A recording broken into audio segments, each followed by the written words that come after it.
Well, good evening, everyone. Thank you so much for coming out on this very rainy, damp evening and joining us for this Flashpoint in the City. My name is Jacinta O'Hagan. I'm the Director of the Graduate Centre for Governance and International Affairs at the University of Queensland. For those of you who haven't been along to a Flashpoint series before, the Flashpoint is a series of panel events that we host on a kind of a regular but spontaneous basis, where we draw together sort of experts, mainly from UQ, to talk about key political issues that are happening here and now and are on our political agenda. And today we want to discuss the incredibly important and disturbing issue of the Rohingya crisis, the Rohingya refugee crisis, and its implications for the politics of international law. So since August of this year, an estimated 500,000 Rohingya people, members of the Rohingya community from Myanmar, have fled Bangladesh. So it's 500,000 people in the course of the last few months. They add to, altogether, there's something like 1 million Rohingya people who have fled overseas since the 1970s, and a further more than 100,000 Rohingya people displaced within Myanmar itself. The UNHCR has recently released a statement that described the Rohingya crisis as the world's fastest growing refugee crisis and a major humanitarian emergency. And it called upon the international community for a renewed effort to support people fleeing from discrimination, violence and persecution. And it's understanding the nature of this violence, discrimination and persecution is what I think we're going to be talking about in depth today. Amnesty International yesterday released a report that described accused the Myanmar military of committing crimes against humanity. And the UN High Commissioner for Human Rights, Zaid Rad Al Hussein, recently described the Rohingya crisis as a textbook case of ethnic cleansing. And elsewhere, this issue has been described as genocide. So the words of international law, international criminal law, are incredibly important in framing this crisis as part of violations of international criminal law. And this is what we want to unpack today. We want to unpack the crisis from the perspective of international law. What is the nature of the crisis, and in what context, what senses are we seeing breaches of international law? What are the implications of framing a crisis such as this in terms of ethnic cleansing or genocide? And what has the response been by the regional and international community? And what tools does international law, international criminal law, offer to prevent the worsening of this crisis or to hold perpetrators accountable? And then what are the implications of the crisis for human rights, democracy and the rule of law in the region? So to discuss these issues, I'm joined by a terrific panel of my colleagues here. On my left, we have first Dr. Melanie O'Brien, and Mel is a postdoctoral research fellow at the T.C. Byrne School of Law at the University of Queensland. She's a researcher also for the Asia Pacific Centre for the Responsibility to Protect. Her research looks closely at human rights violations and examines these violations as a way of mapping the prevention of future genocide. So looking at that correlation between human rights violations and future genocides. She's published in a range of academic journals and has sat in a number of editorial boards, including those of Human Rights Review and the Journal of Genocide Studies and Prevention. She's won a number of prestigious international grants, and she's the Vice President of the International Association of Genocide Scholars, and recently was one of the conveners of the International Association of Genocide Conference at University of Queensland. Her portfolio is interesting because in addition to being an academic, she's held appointments in the legal advisory section of the Office of the Prosecutor of the International Criminal Court and the UN Department of Peacekeeping Operations, the Raoul Wallenberg Institute and the Australian Law Reform Commission, for just a few of her appointments. Next to me, I have my good colleague, Melissa Curley, and Melissa is a senior lecturer in international relations in the School of Political Science and International Studies at UQ. She's also the co-facilitator of the UQ Working Group on Human Trafficking and migrant smuggling. Her research interests are very closely on Southeast Asian politics and international relations and non-traditional security issues in East Asia, and that includes trafficking migrant smuggling, pandemic disease and child protection issues. She's also a specialist in Cambodian politics. Again, she's published widely in a range of international journals, and her most recent book is Migration and Security in Asia. And then, last but not least, we have Professor Alex Bellamy. And Alex is the director of the Asia Pacific Centre for the Responsibility to Protect and a professor of Peace and Conflict Studies in University of Queensland. He's a non-resident senior advisor at the International Peace Institute in New York and a fellow of the Academy of Social Sciences of Australia.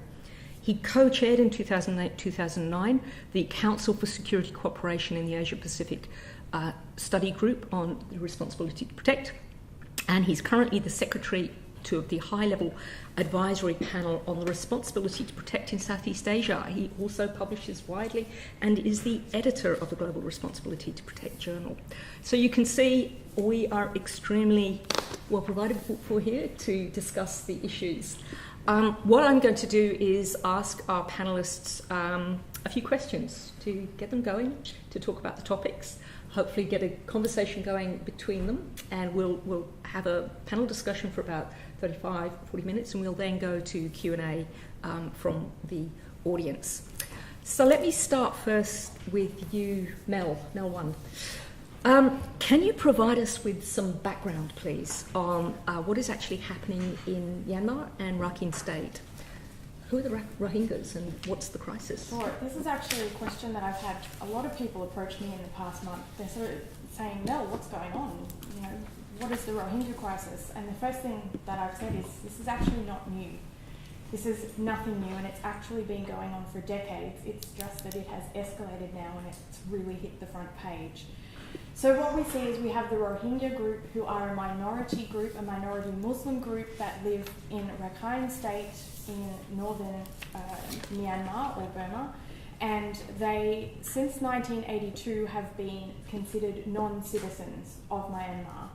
So there was a citizenship law passed in 1982, and it declared that only certain minority groups were citizens, and the Rohingya were specifically excluded from that, despite the fact that they had a substantial population of at least 2 million.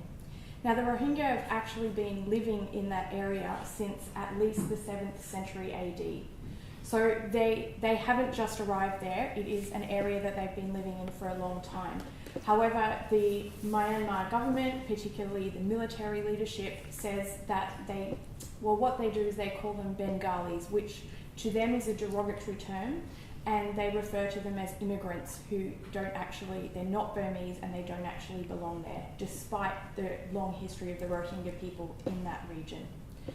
So what we've seen for several decades, basically since the 1970s, but particularly the early 1980s, is a systematic persecution and human rights violations of the Rohingya people.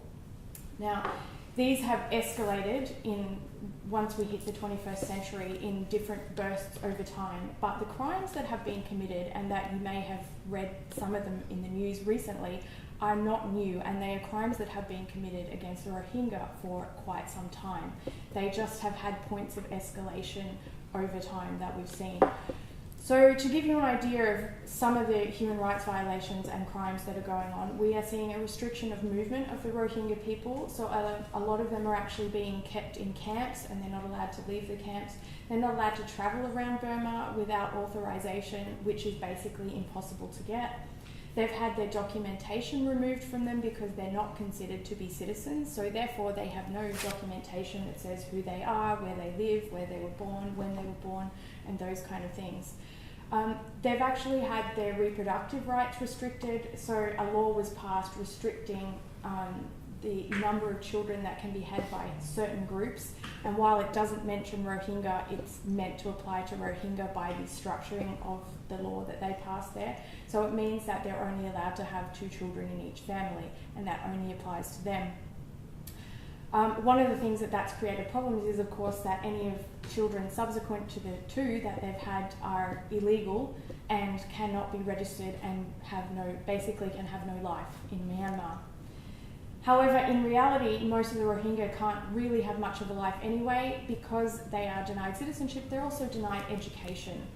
They are denied the right to participate in public life, which means they can't be public servants, they can't run for election, all the the kind of civil and political rights that we take for granted in a democracy. This is despite the recent so-called democratic elections that they actually had. In addition to that, we think about escalating. One of the things that has been happening for a long time is the burning of crops and the stealing or killing of animals of the Rohingya people. The restriction of movement combined with those means that they have had very limited access to food. That has escalated in recent times, and there have been findings of severe malnutrition, particularly child malnutrition amongst the Rohingya people because of the lack of access to food. They are driving them out of their villages by burning their villages. They're doing this by mass shooting of people into the villages, and they are then using RPG launchers or throwing bombs, or they're even dropping bombs from helicopters to burn their villages. If you have a look, I had wanted to show it today, but we weren't able to. There's been some satellite imagery in the last 2 days come out that very much shows that it's only the Rohingya villages that are being targeted. So you can see in the picture, literally one field along, there's a Rakhine village, and it's completely untouched, and the entire Rohingya village is burnt. So they are very systematically attacking them. And when they do that, they don't actually care whether there's any Rohingya in the buildings. So they're burning, they're trying to burn them alive as well. They are executing them, pulling them out and executing them, but they are also just openly shooting and killing and injuring people. Mass rape is also taking place, including gang rape. The majority of women who've been to see healthcare providers as refugees have experienced sexual violence, or at a minimum know many other people who have experienced sexual violence. So I think, I could probably talk for the entire 40 minutes about all of the different crimes that are being committed, but I think that gives you a pretty good overview of the types of things that are going on and how their lives are restricted and the horrific crimes that are taking place. So, Mel, there's been quite a lot of debate about how we should define the nature of the crimes that are being committed, different actors taking different perspectives on this. So, in different terms, such as genocide, crimes against humanity, how are they being defined, and why do the different definitions matter? So the three terms that are being thrown around at the moment are ethnic cleansing, crimes against humanity, and genocide. And the difference between them, just to explain first, ethnic cleansing isn't actually a crime defined anywhere. What we generally say it is the attempt to remove a group from an area. That may not necessarily be by killing, but it may be to physically displace them from a particular area. Obviously, we can see that is going on, but of course, one of the problems with ethnic cleansing, as I said, it's not actually a crime defined anywhere in international criminal law, so you could never actually prosecute anyone specifically for ethnic cleansing. The second category are crimes against humanity. Crimes against humanity are extremely serious. There tends to be a bit of a competition between crimes against humanity and genocide as a category, but I really am against that because crimes against humanity are extraordinarily serious crimes. And they're crimes that are committed as part of a widespread or systematic attack against a civilian population. And that is clearly happening at the moment to the Rohingya. There are different types of crimes that we can see happening, crimes against humanity, such as persecution, sexual violence, murder, torture, executions, and so forth. So the third category is genocide. Now, genocide is the destruction in whole or in part of a group. That group can only be religious, racial, ethnic, or national. And that definition was limited for specific reasons, political reasons, back when the Genocide Convention was negotiated in the 1940s.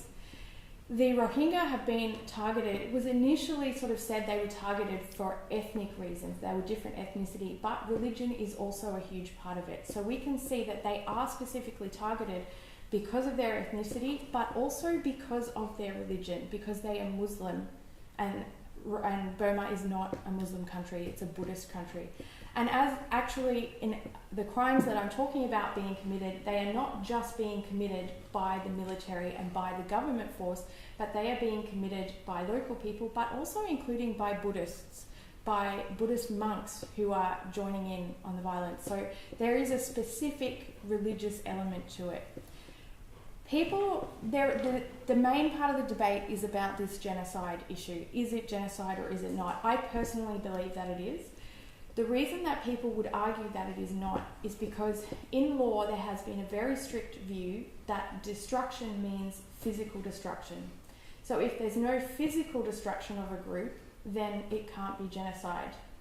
There's quite a movement over the past few years to move beyond that. And in talking about how you interpret law, there is room to say, well, it doesn't actually say physical destruction in the definition, it says destruction.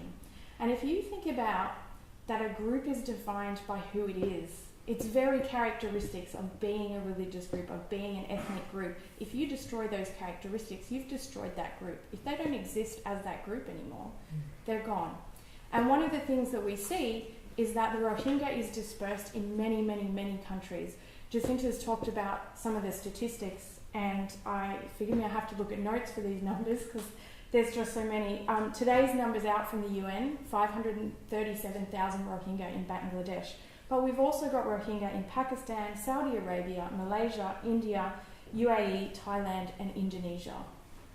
So they as a group have been spread everywhere. But also what we can see is in terms of the crimes that fit under genocide, they are taking place. They are killing the Rohingya.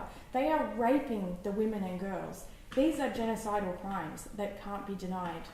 Not all genocide crimes are killing, so we need to remember to look at the bigger picture. And if we look at the history of persecution that I've talked about, this restriction on movement, citizenship, reproductive rights, these are all things that we see happening in other types of genocides. It's the lead up to the genocide, the othering of the group, the discrimination and the treating them differently so that it becomes acceptable by the time they escalate genocide to actually carry out the violent killings and the violent rape.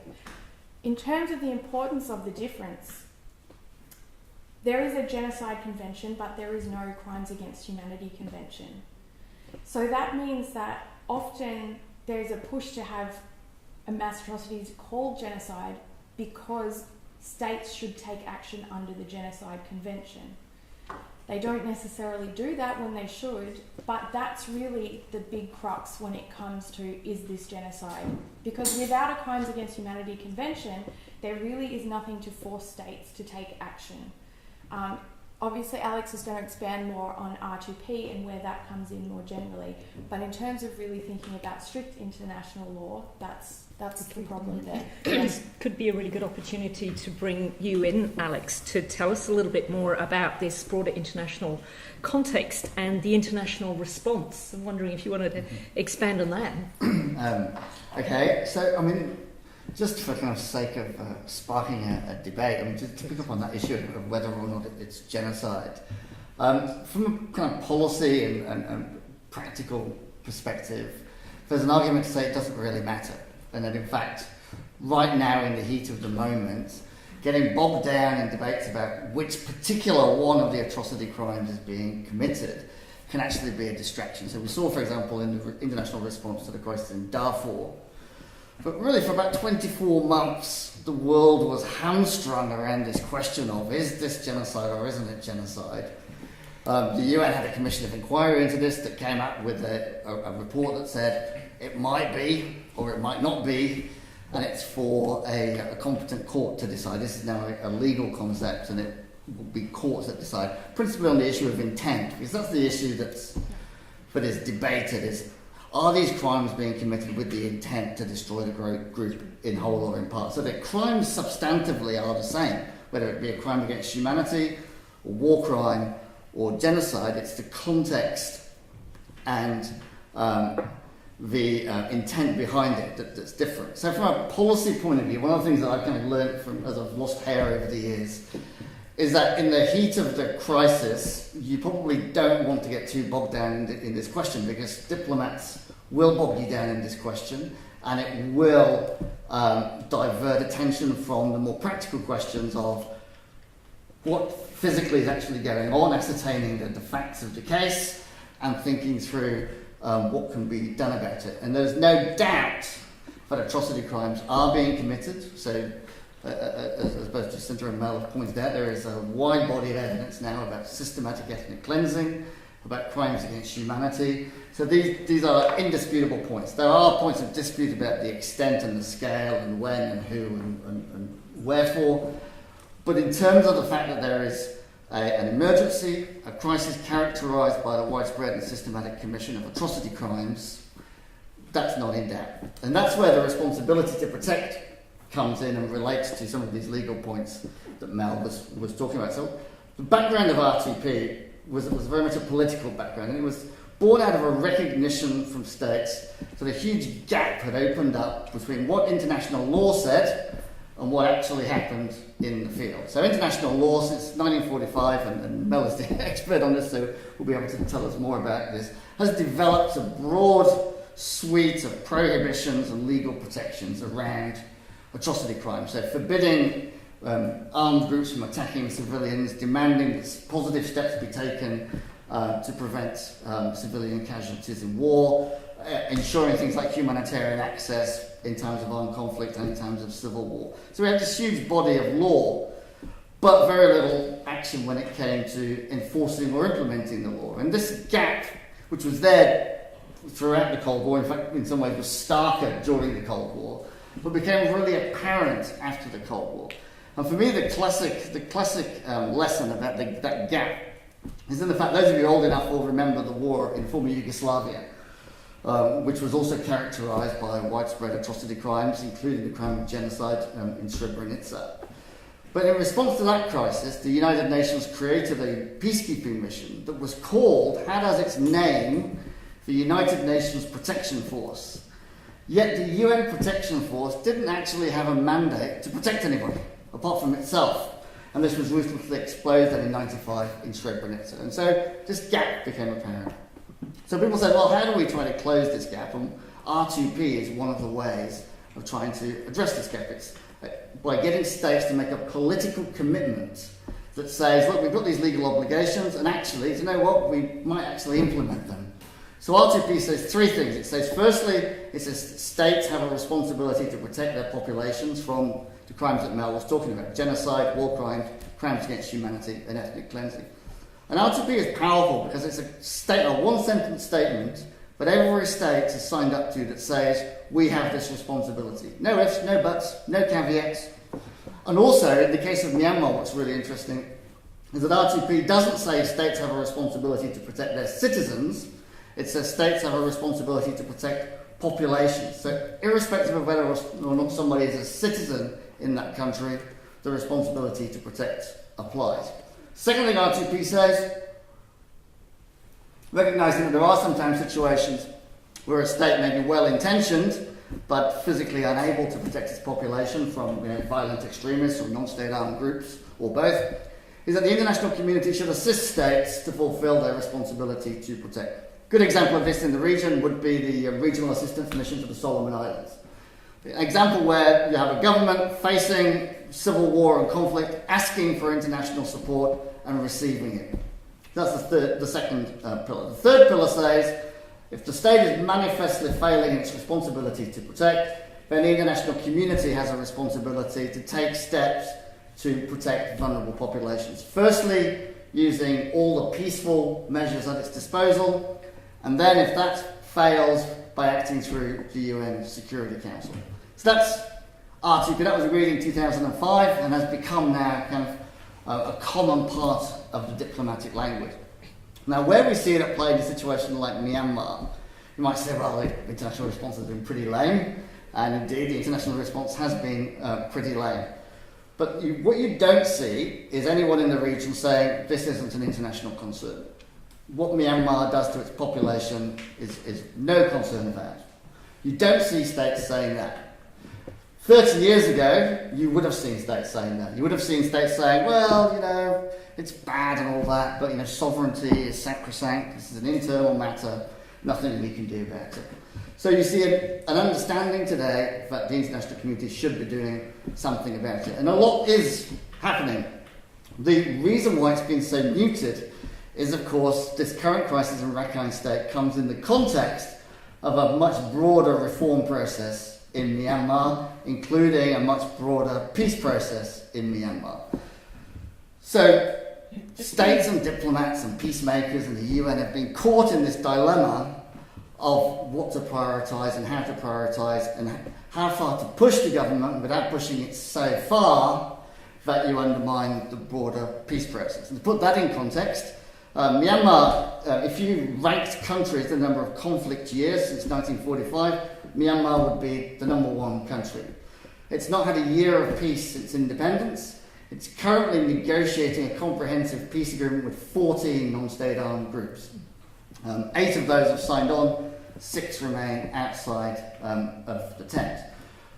Over the course of that time, of course, tens of thousands, not hundreds of thousands of people have been killed in that armed conflict. At the same time, of course, in Myanmar, you had a long period of very authoritarian military rule. The reason why the military took over power in Myanmar was because it was the only national institution that could hold the country together at the time, back in the 50s and 60s. And then military rule became entrenched. What we have now with the elections and the new government led by Aung San Suu Kyi is also a deep political transition taking place in Myanmar. But it's a complicated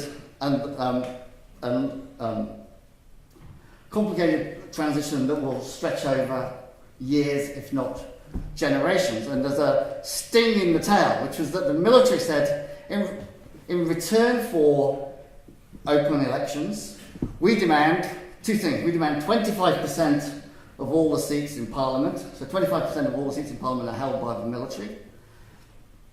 And we demand that we retain total control over all security and defence affairs. So the military retains total control over defence affairs. So the reason why the international response has been tepid at best, fragmented and counterproductive at worst, is because diplomats have been trying to weigh up, firstly, where the best pressure points are. And again, one of the kind of interesting things has been the amount of focus that's been placed on Aung San Suu Kyi and how little focus there's been on Myanmar's military leadership. When constitutionally, Aung San Suu Kyi has no formal control over the military. And also, if you read the constitution carefully, it may well be that were Aung San Suu Kyi to speak out on military matters, that would be judged a violation of the constitution and grounds for her removal from power. And it's worth remembering as well that Aung San Suu Kyi's foremost lawyer, a companion of 25 years who she had investigating how this constitution can be changed, was assassinated earlier this year. So there are issues around that. So you've got this question of what to do. Now, as I said, lots of people have been doing things. So the UN has engaged on this matter in a variety of ways. So the UN has a field presence in Myanmar, but it's not one that has a human rights component. The UN for years has been trying to persuade the government of Myanmar to grant its field mission there a human rights component, but the government of Myanmar, for obvious reasons, has pushed back on that. So the UN field mission in Myanmar is based on development and humanitarian concerns only. So that's where you've seen those reports about the UN silencing talk about the...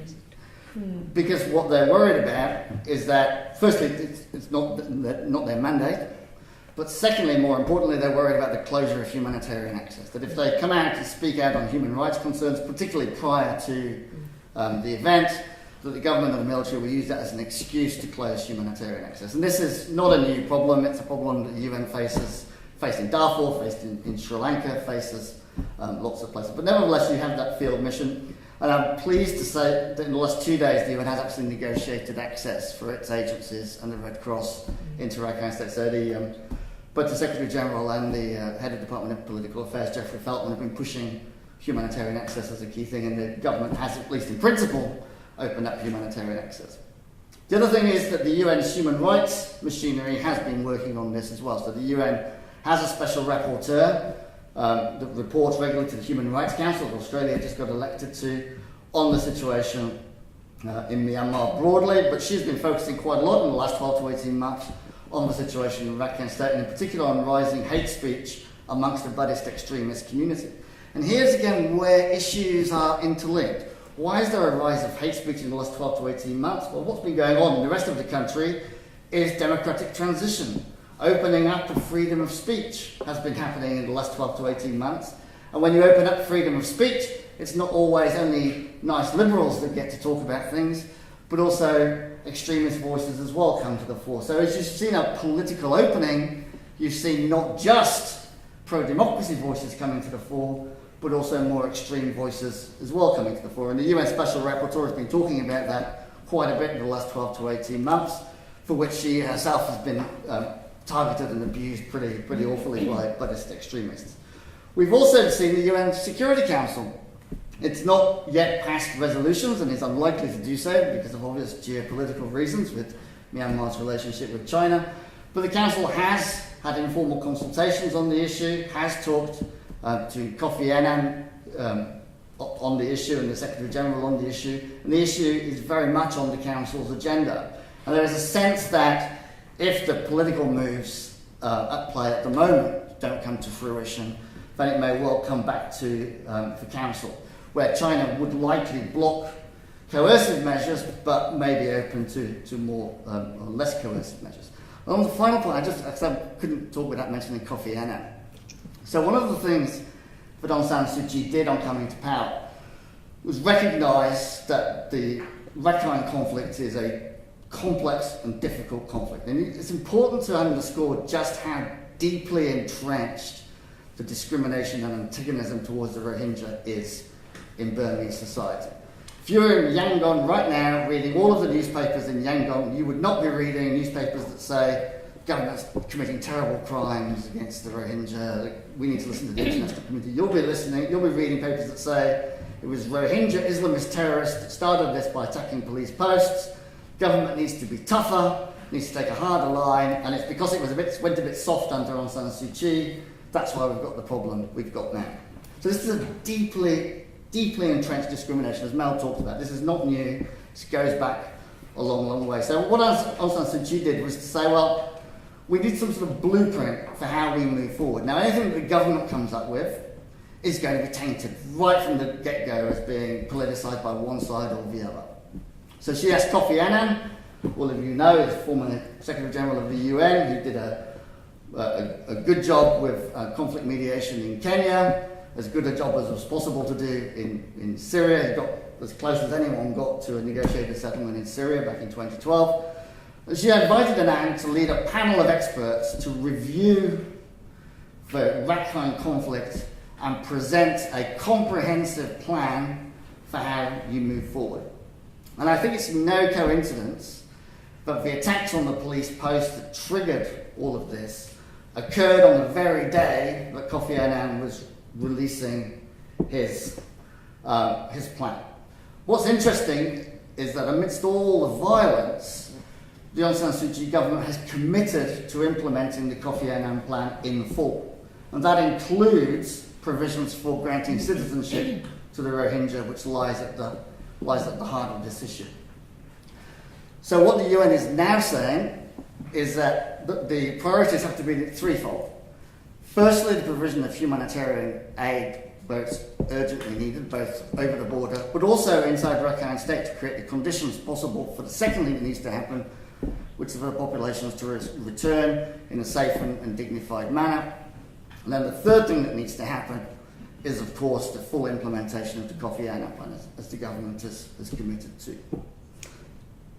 One final thing. I'm telling a very UN-centric story. Yeah. There's another story that goes on, and it's kind of a remarkable story of transition in the region that doesn't get into the paper because it's done quietly, which is the regional diplomacy as well. So we all know about the ASEAN way, the quiet diplomacy, and sometimes that's mistaken as ASEAN not doing anything.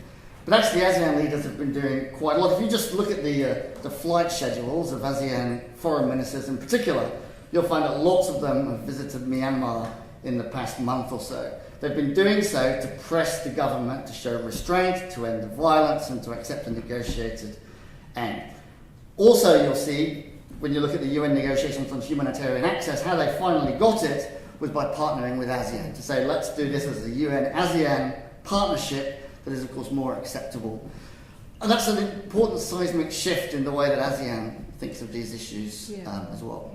Which is a beautiful point to bring Melissa in, because, Melissa, I'm very interested in your take on what the regional concerns are, the concerns of the regional power. And let's remember, this is a region that has profound experiences of genocide itself, and particularly of the Cambodian genocide and the war crimes tribunals, UN-backed ones, that have taken place in the wake of that. So what do you think are the principal concerns of the states in the region, and how has that shaped their responses? Yeah, well, I think just to extend on the last point that Alex made, a bit of history with ASEAN, the Association of Southeast Asian Nations. It's very true, I think, that we have to find a balanced view in the way that ASEAN tries to deal with these issues. It was originally formed in 1967 in the height of the Cold War, ostensibly, I think, to reduce the intervention and impact of great powers in the region.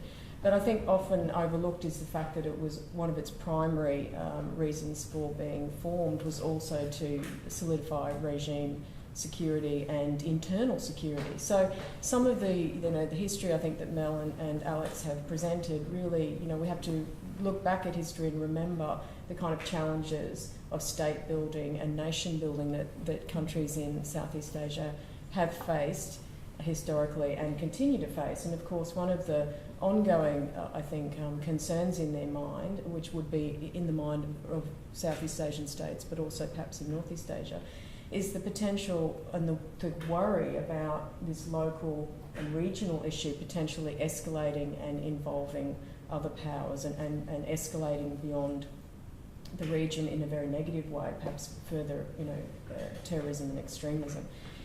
So, as Alex mentioned, I think ASEAN has a reputation of developing its so-called ASEAN way and emphasising non-intervention and emphasising rather sort of a backdoor diplomacy, if you like, rather than open criticism of states. And that really harks back to the early experiences, I think, that of when the organisation was formed. That in those times, very outward criticism of the political goings-on, economic development in those states was seen as highly provocative and politically destabilising. And so I think over time what we see is that this type of diplomacy emerging, the so-called backdoor diplomacy, and I think we do, there's some good commentary coming out, including from one of our colleagues, Dr. Noel Murata, about what ASEAN can do has done, as Alex mentioned, but what it can do in the next immediate few months. And, he talks about things like helping Myanmar work with the UN, and also thinking about the ways that it can help coordinate on humanitarian intervention. And, we're talking here physically as well, logistically, about a very significant, if we look at the question of repatriation, we're talking about a significant logistical, administrative policy exercise. And so, ASEAN can be involved in these kinds of development of these kinds of programs, and it has expertise in countries in the region that may be able to participate in those. But I think some of the concerns that regional countries will have in ASEAN relate to the further escalation of violence and extremism, the potential for these concerns,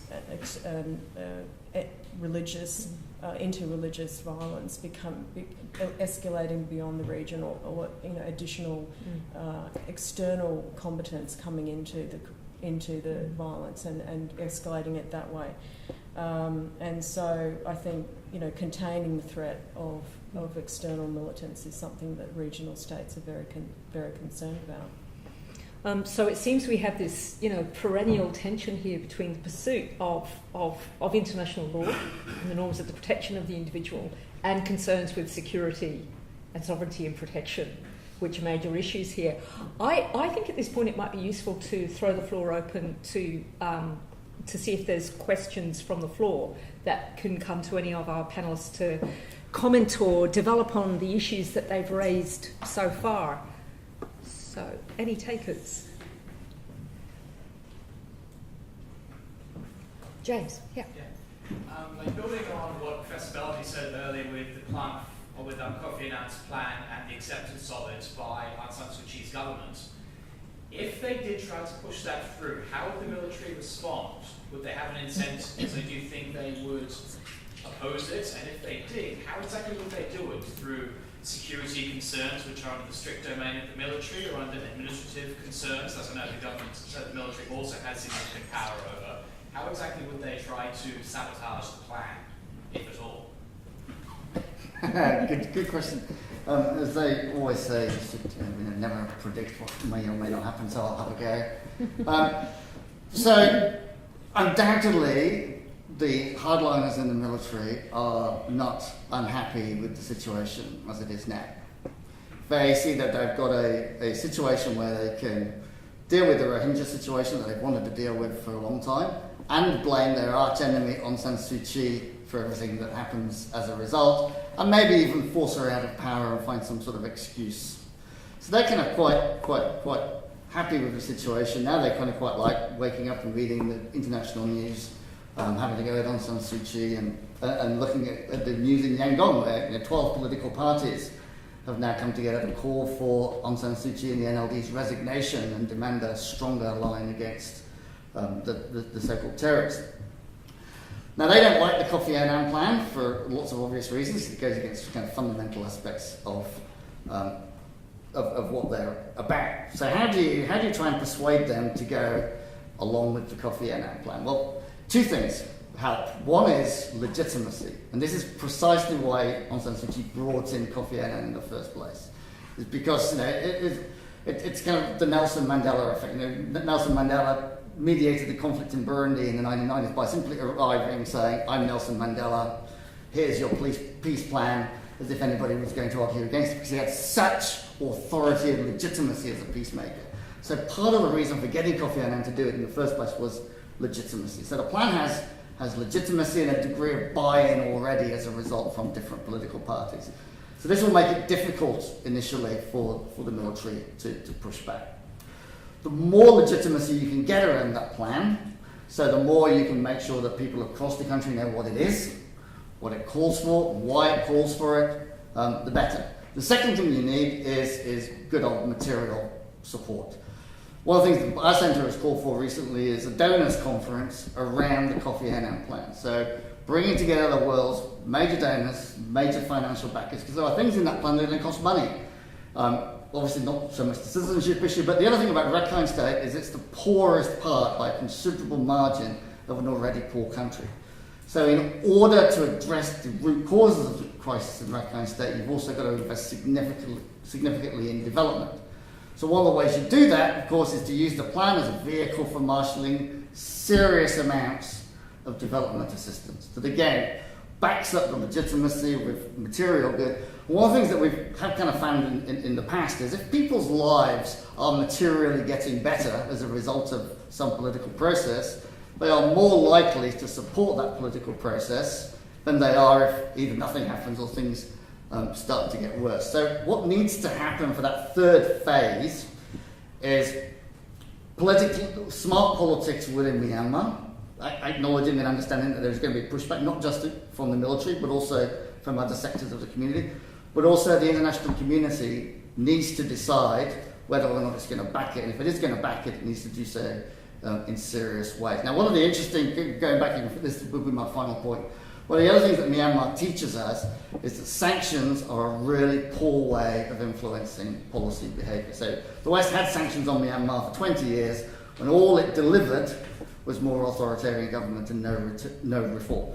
Only when sanctions were removed and things were opened up did that impetus for reform start to kick in. And once you've let that genie out of the bottle, it's hard to put it back in the bottle again.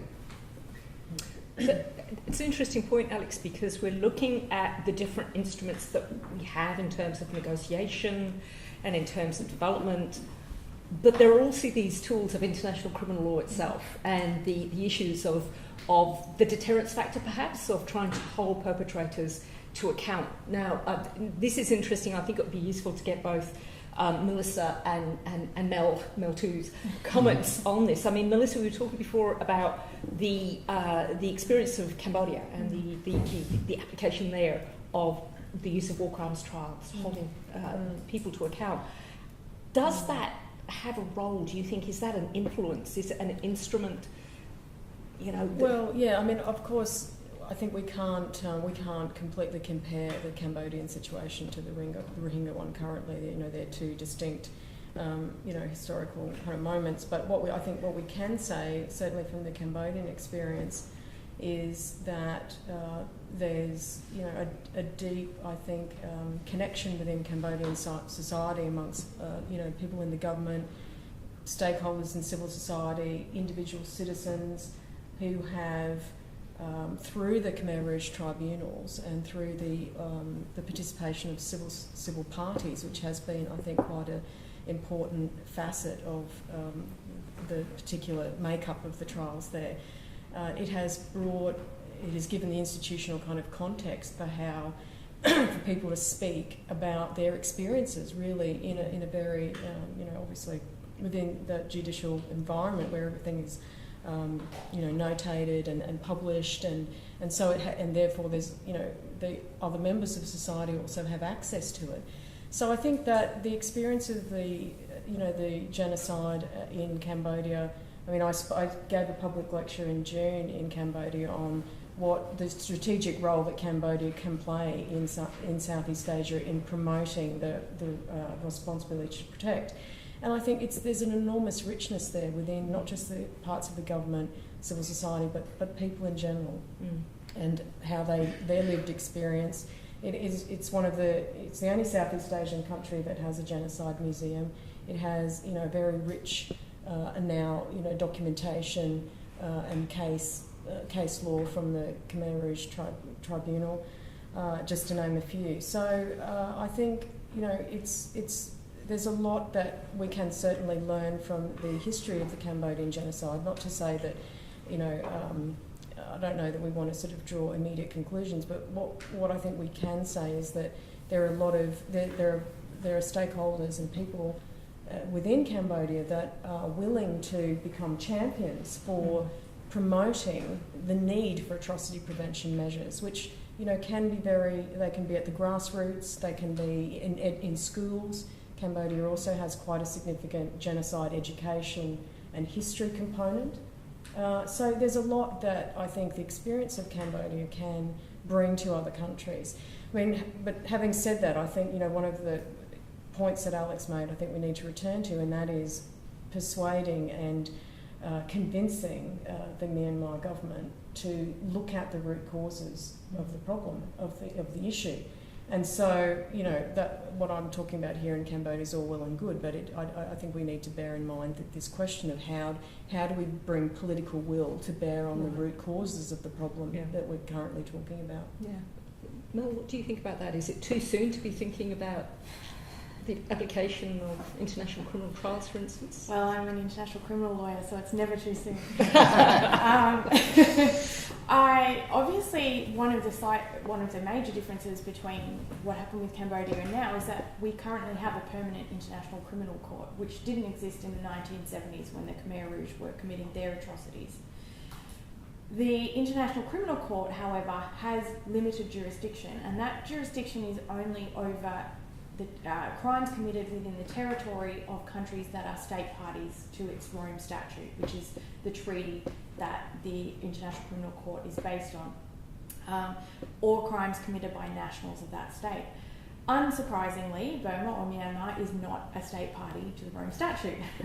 That means that, obviously that leaves a gap in jurisdiction, and the only thing that would remain is for the Security Council to refer the situation to the International Criminal Court, as it did with the situation in Darfur. However, as Alex has said, anything that comes through the Security Council is going to be vetoed by China. So the likelihood of the atrocities in Burma being referred to the ICC by the Security Council is basically none, unfortunately. So that leaves us with the other option of looking at an ad hoc tribunal. So there are currently quite a lot of those. There is the extraordinary chambers in the courts of Cambodia that Melissa was talking about, the International Criminal Tribunal for Rwanda, the International Criminal Tribunal for the former Yugoslavia, the Special Court for Sierra Leone. So there's a history of these courts and tribunals being created. However, there's a lot of politics that goes with the creation of these. So the ICTY and the ICTR are purely international, for example, and they were set up by the UN. They're actually UN entities. The ICC is not, it's its own body. Whereas the ECCC, that was a lot of work to put that together because the Cambodian government did not want an international tribunal. So what they settled on, and if you notice the name, Extraordinary Chambers in the Courts of Cambodia, it's actually a special chamber that they made within the Cambodian court system. And it's a hybrid court where they have half international and half Cambodian staff. And as part of that, it has been plagued with a lot of issues through corruption and government influence on the Cambodian staff. That aside though, talking about the creation of an ad hoc tribunal is a lot of work and can be very difficult, and whether or not they would want to do that is just a whole other issue, and the ability to be able to do it. Other options that people have are people's tribunals, which there has already been one recently, I think, about Myanmar, but people's tribunals just have, it's basically a chance for victims to tell their story, but they have no weight. There's no actual accountability for it. I know I'm an international criminal lawyer, so I'm a big believer in criminal accountability, but it's not necessarily always the only solution that should be on offer under the transitional justice umbrella when we're talking about coming out of atrocities. So in the end, it may be that there may be another option that suits the Burmese society and community better, such as a Truth and Reconciliation Commission, for example, that works better. But I do find that generally in the case of atrocities, victims do want some kind of way to have what happened to them recognised, acknowledged and believed, and that's really one of the most important things that comes out of these. Whatever means of accountability we find coming from that in a particular society. Okay, I'll take just one more question, I think, before we wrap. Well, maybe take two questions and take them together if you could make them concise. Thank you. This gentleman here first, yeah. Thank you for the outstanding discussion. Now people are talking about the issues about genocide and the related matters. After some days later, the matter will dismay, and Bangladesh is the main. In addition to Rohingya, Bangladesh is the main, another victim of this situation. Yeah. So Bangladesh is remaining behind the screen. So now many people are telling that Kofi Annan report will be materialized. If ultimately this any initiative doesn't take place to get the Rohingya back to Myanmar, what will be the fate of Bangladesh in dealing with this huge population, around 6 million in Bangladesh, whether Bangladesh is stricken with many problems in the developing countries, Bangladesh is. So it is a question. Another is,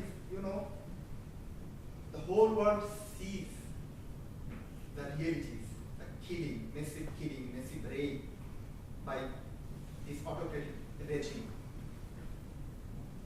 And we have seen United Nations also thought for taking some action, but due to China's role and China's declaration that it's an internal matter of Myanmar, UN could not take any action. I want to know whether veto power means promoting killing, raping, or such heinous crimes. In every part of the world there will be some great power, and this sort of heinous crimes would be committed, and some great power would be involved, and they will tell it is internal matter, or like diplomatic words. So what will happen? What is the meaning of veto power? Thanks. Can I just briefly take this other question here, and then maybe we'll just give final words to the panel in addressing those two questions. Thank you for that question. Sure. So I was just wondering, what can the international community learn from this in terms of how we do things in future? I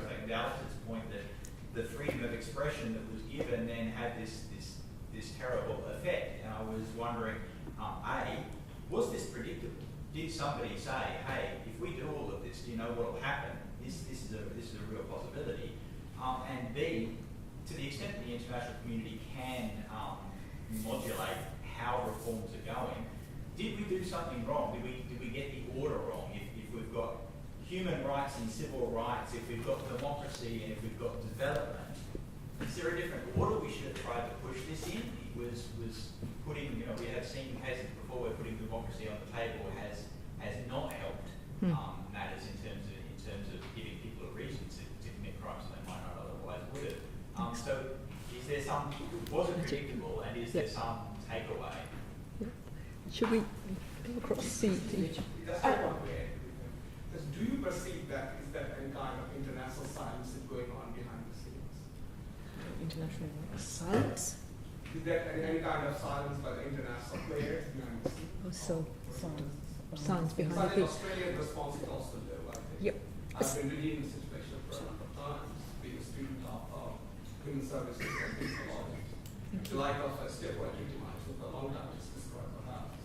So how do you evaluate the international response from the countries like Australia, from the countries like Japan, from the countries like India, United States? Thank you. We'll move to just the panels responding to those few questions, I think. And mostly it was a political question, but your question about, how a state's doing this. What's interesting is that Raphael Lemkin, who was a Polish jurist who created the word genocide, when he was studying law, he'd seen what happened in the Armenian genocide, and he was also a Holocaust survivor. And he actually went to his lecturers, his professors, and he said, okay, I understand about sovereignty. Like, sovereignty is really important. All nations have control over their territory. He said, but surely that doesn't give them the right to just go and murder their own citizens. And that's exactly what he was saying. And that is, over his career, he created the word genocide to cover that, because he felt that there had to be something bigger than sovereignty that stopped states from doing that kind of thing, that it just wasn't enough. And a little quick thought on Hugh's question is that one interesting thing is, in the past week, Myanmar has actually ratified the International Covenant on Economic, Social and Cultural Rights, which is set to be active in their country early next year. And I just found this the height of irony, because they are if you don't know the International Covenant on Economic, Social and Cultural Rights, some of the things that it covers, as you can imagine from the title, are things like the right to housing, the right to healthcare, and the right to culture and education. They are all things that are currently being violated for the Rohingya. Their villages are being destroyed, they don't have access to education, they have extraordinarily limited access to healthcare.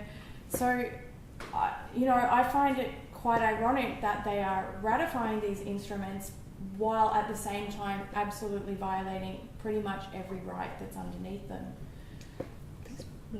Yeah, just very briefly, I'll just remark on the ASEAN context, I think in response to your question partly. I think there will be a lot of attention on ASEAN to show a greater deal of unity in its response, even if it's rhetorical unity initially. And I think the former Indonesian Foreign Minister Martin Natalegawa just this week talked about, sort of a passive, that ASEAN had failed to be more unified in its response. But I think he also made a very good point, and that is that the international community doesn't expect ASEAN to have a magic wand to solve the problems, but it hopes that it will have a script and help build a roadmap to be part of the solution. And I hope that will be the case. And Alex, last word. Very quickly, so just there's a kind of common theme in two of the questions there.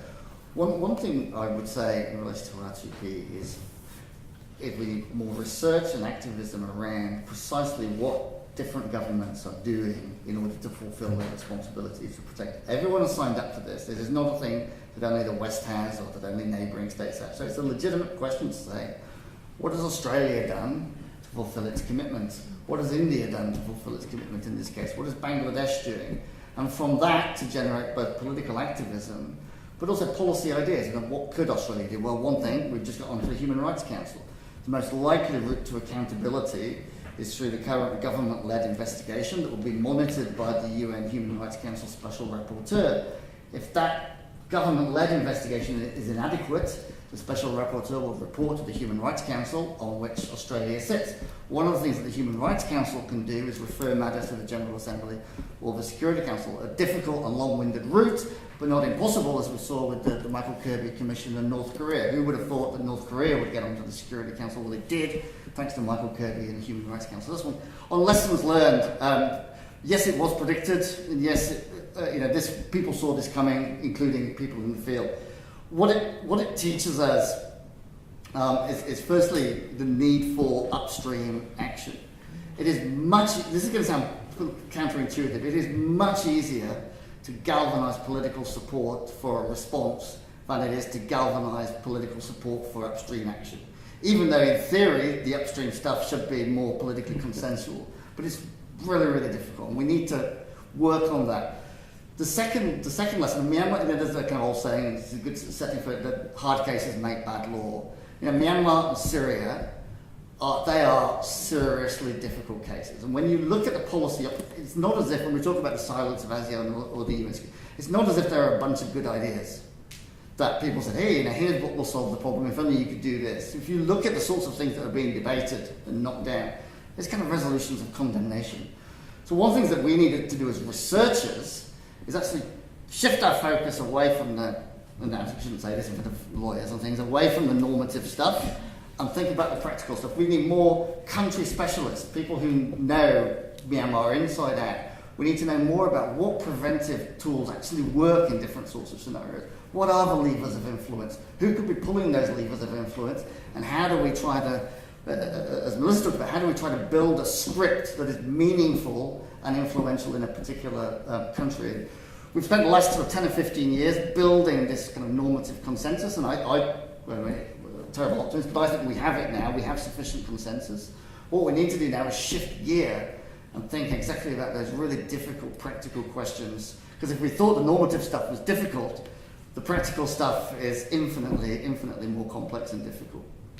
Thank you, Alex. On that compromised, optimistic note, I'm going to draw the proceedings to a conclusion.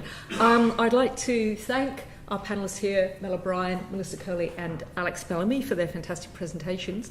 I would also like to sincerely thank the Federal Court of Australia for their hospitality in hosting us in this beautiful venue here tonight, and to thank you